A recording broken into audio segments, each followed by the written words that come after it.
ने कहा था कि अगर तुम प्रयागराज आना तो चुपचाप आंख बंद करके एक्सीलेंट में चले जाना एडमिशन लेना, क्योंकि वो पहले से पढ़ रखे थे इस कोचिंग में, उनका सिलेक्शन हो चुका था।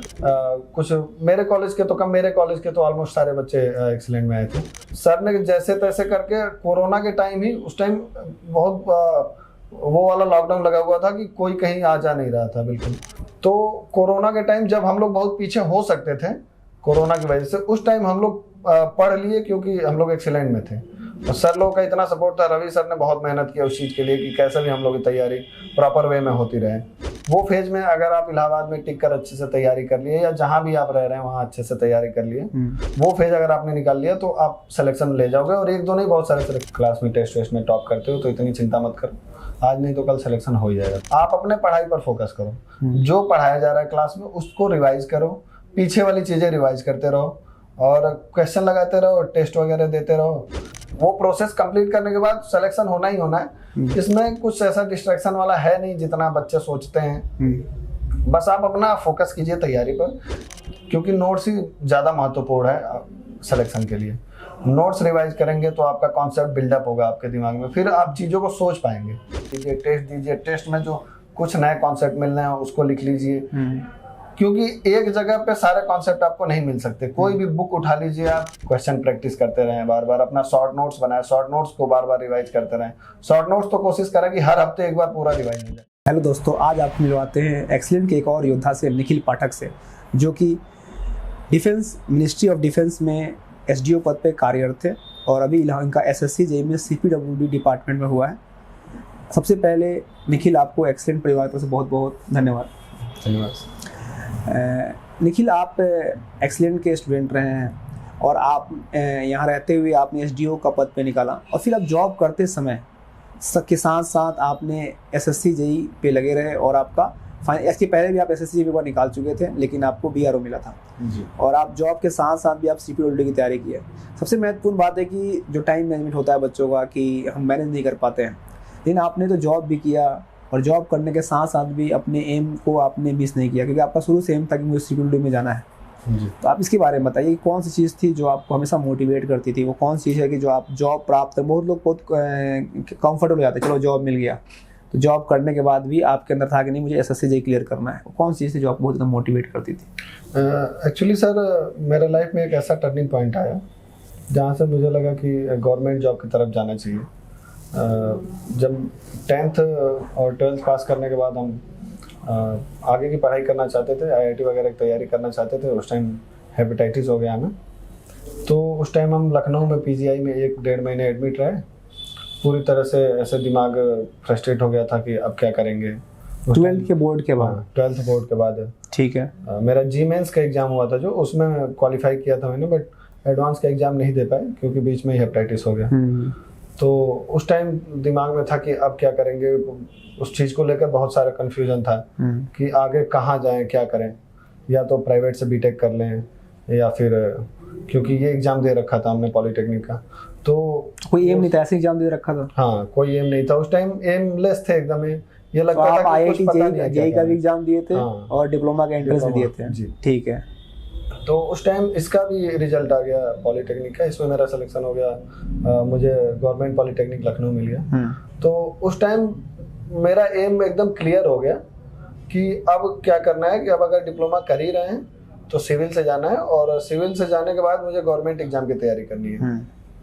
तो वहाँ से मैंने ठान लिया था कि प्राइवेट नौकरी करनी नहीं है, सीधे अब गवर्नमेंट की तैयारी करनी है। तो आपने डिप्लोमा में बिल्कुल फोकस थे कि हमको गवर्नमेंट जॉब ही करना है, ठीक है, ये बिल्कुल फोकस थे शुरू से ही, आप कॉलेज में जाने के बाद ही, ठीक है। तो आप जब डिप्लोमा कॉलेज में गए, फिर वहाँ पढ़ाई किए, तो फिर आपको तैयारी एक्सीलेंट डिवीजन से ही करना है, और या मन में ख्याल कहाँ से तैयारी करें, तो आपने इस कोचिंग का ही क्यों चयन किया? इस चीज़ को लेकर कोई कंफ्यूजन नहीं था सर, क्योंकि मेरे जितने सीनियर से बात हुई थी, सबने कहा था कि अगर तुम प्रयागराज आना तो चुपचाप आंख बंद करके एक्सीलेंट में चले जाना एडमिशन लेना, क्योंकि वो पहले से पढ़ रखे थे इस कोचिंग में, उनका सिलेक्शन हो चुका था, किसी का रेलवे में हुआ था। तो यहाँ पढ़ने आ गए तो आंख खुला कि नहीं? फिर यहाँ आने के बाद ऐसा कुछ हुआ नहीं, मतलब एडमिशन लेकर सीधे पढ़ना स्टार्ट कर दिए।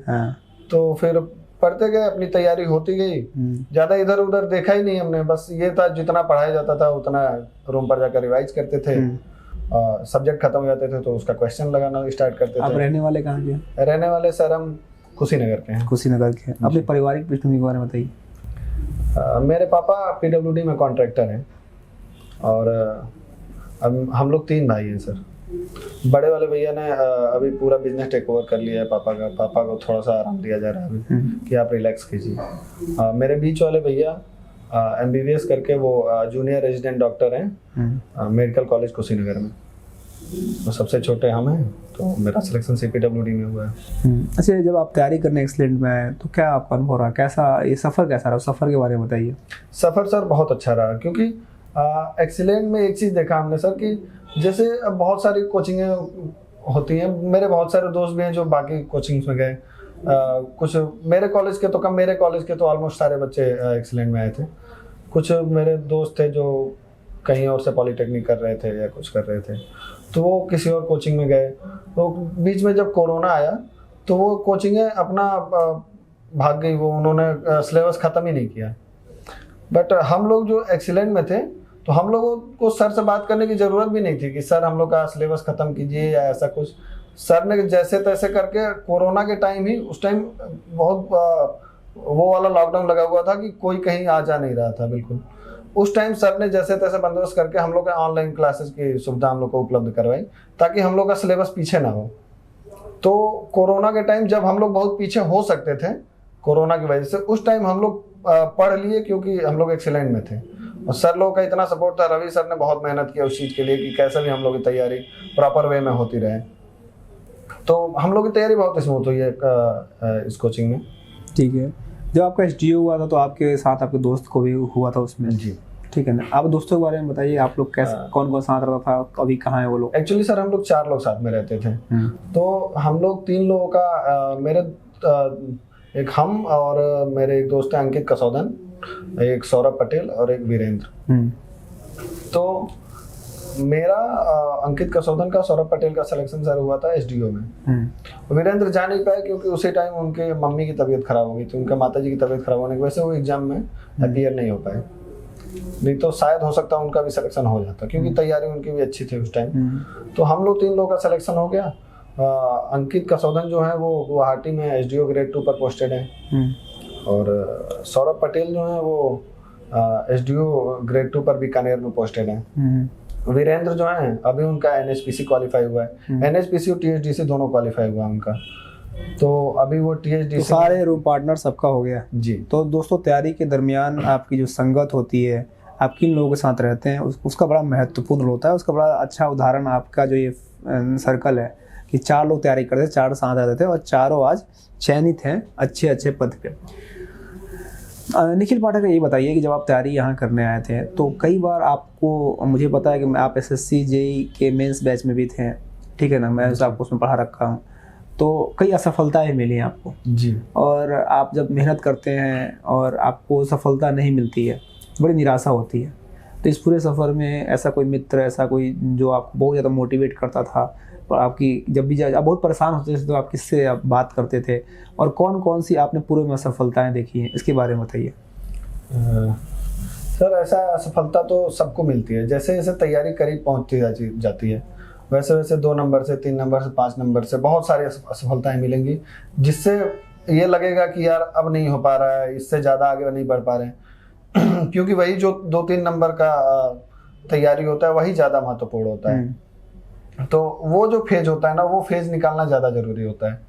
वो फेज में अगर आप इलाहाबाद में टिक कर अच्छे से तैयारी कर लिए या जहाँ भी आप रह रहे हैं वहाँ अच्छे से तैयारी कर लिए, वो फेज अगर आपने निकाल लिया तो आप सिलेक्शन ले जाओगे और 1-2 नहीं बहुत सारे सिलेक्शन जो बच्चे हमारे कोचिंग ऐसे टाइम में सर बहुत लोगों ने मदद की। मेरे घर वालों ने बहुत सारा सपोर्ट किया और मेरी जिनसे शादी होने वाली है, आयुषी नाम है उनका, वो भी तैयारी करती हैं इलाहाबाद में। कॉलेज से ही हम लोग साथ रहे, मतलब कॉलेज हम लोग का साथ हुआ है और इलाहाबाद में उन्होंने साथ में कोचिंग किया है। तो उन्होंने बहुत सपोर्ट किया था हमको। वो हमेशा समझाती रहती थी कि ठीक है, तुम क्लास में टेस्ट में टॉप करते हो तो इतनी चिंता मत करो, आज नहीं तो कल सिलेक्शन हो ही जाएगा। चलो बहुत बढ़िया। ये बताइए कि जो भी आपके साथ जो लोग थे जी, चाहे जो बच्चे अभी तक नहीं हुआ उनका, या जो बच्चे हमारे कोचिंग कर रहे हैं ऑफलाइन में ऑनलाइन में, तो उनको क्या होता है, किस बात पर फोकस, बच्चे बड़ा डिस्ट्रैक्ट होते हैं जो कोचिंग कर रहे हैं, उनको किन बातों पर विशेष ध्यान देना चाहिए? डिस्ट्रैक्ट होने वाला कुछ ऐसा होता नहीं है सर। बच्चे ओवर थिंकिंग की वजह से डिस्ट्रैक्ट होते हैं। बस ओवर थिंकिंग करना ही नहीं है, आप अपने पढ़ाई पर फोकस करो। जो पढ़ाया जा रहा है क्लास में उसको रिवाइज करो, पीछे वाली चीज़ें रिवाइज करते रहो और क्वेश्चन लगाते रहो, टेस्ट वगैरह देते रहो।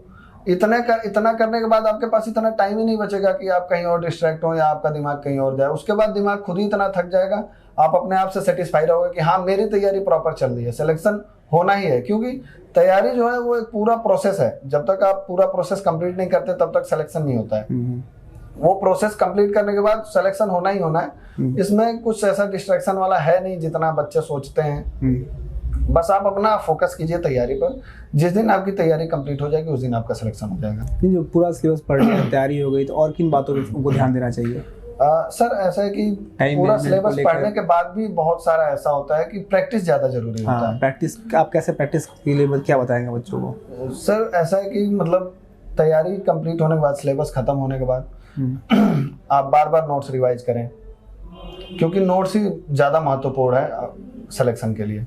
नोट्स रिवाइज करेंगे तो आपका कॉन्सेप्ट बिल्डअप होगा आपके दिमाग में, फिर आप चीज़ों को सोच पाएंगे, आप चीज़ों को इमेजिन कर पाएंगे कि हाँ ये कैसे हो रहा है। फिर आपको रटने की ज़्यादा जरूरत नहीं पड़ेगी। अगर आप चीज़ों को ज़्यादा सोच पाएंगे तो आपके दिमाग में ज़्यादा दिनों तक याद रहेंगी। ऐसे करते करते रिपीटिशन ज़्यादा जरूरी है। आप अपने नोट्स बार बार रिवाइज कीजिए, टेस्ट दीजिए, टेस्ट में जो कुछ नए कॉन्सेप्ट मिलने हैं उसको लिख लीजिए, क्योंकि एक जगह पे सारे कॉन्सेप्ट आपको नहीं मिल सकते। कोई भी बुक उठा लीजिए, आप किसी भी कोचिंग में चले जाइए, किसी भी कॉलेज में चले जाइए, कोई भी ऐसा टीचर नहीं है जो दुनिया का सारा कॉन्सेप्ट पढ़ा दे। हाँ ये है कि जो अच्छे टीचर होते हैं वो आपका मैक्सिमम कॉन्सेप्ट कवर करते हैं जिससे आपका सिलेक्शन हो जाए। अगर एक दो चीज रह जाता है तो वो इतनी छोटी छोटी चीजें रहती हैं कि जो आप खुद से पढ़ सकते हैं। वो आपको क्वेश्चन में मिल गया, वो नोट कर लिए, वो अपने आप जो आपका कोचिंग का नोट्स है उसमें ऐड करके रिवाइज करते रहें उस चीज को, बार बार क्वेश्चन प्रैक्टिस करते रहें, बार बार अपना शॉर्ट नोट्स बनाए, शॉर्ट नोट्स को बार बार रिवाइज करते रहें। शॉर्ट नोट्स तो कोशिश करें कि हर हफ्ते एक बार पूरा रिवाइज हो जाए। तो सबसे महत्वपूर्ण है दोस्तों कि आपका रिवीजन बहुत महत्वपूर्ण है। आप जो भी पढ़े हो उसको बार बार रिवाइज कीजिए और प्रैक्टिस, रिवीजन, प्रैक्टिस और कंसिस्टेंसी को मेंटेन कीजिए, तो कोई एग्ज़ाम आपके लिए मुश्किल नहीं है। तो यही इनका सफलता का राज है कि आप लगातार प्रैक्टिस करते रहिए और रिवीजन करते रहिए। निखिल पाठक, आपको भविष्य में आप और बेहतर करें। आप बहुत मेधावी छात्र थे हमारे यहाँ के और आपने एग्ज़ाम भी निकाला। भविष्य में आप ऐसे ही अच्छा करो और एक अच्छे इंजीनियर के साथ आप एक अच्छा इंसान भी हैं, और उम्मीद करते हैं कि आप जो भी जिस डिपार्टमेंट जा रहे हो, सिविल जा रहे हो, आप बहुत बेहतर काम करोगे, एक अलग मुकाम हासिल करोगे। एक्सीलेंट, आपके भविष्य के लिए बहुत बहुत शुभकामनाएं देता है। धन्यवाद सर।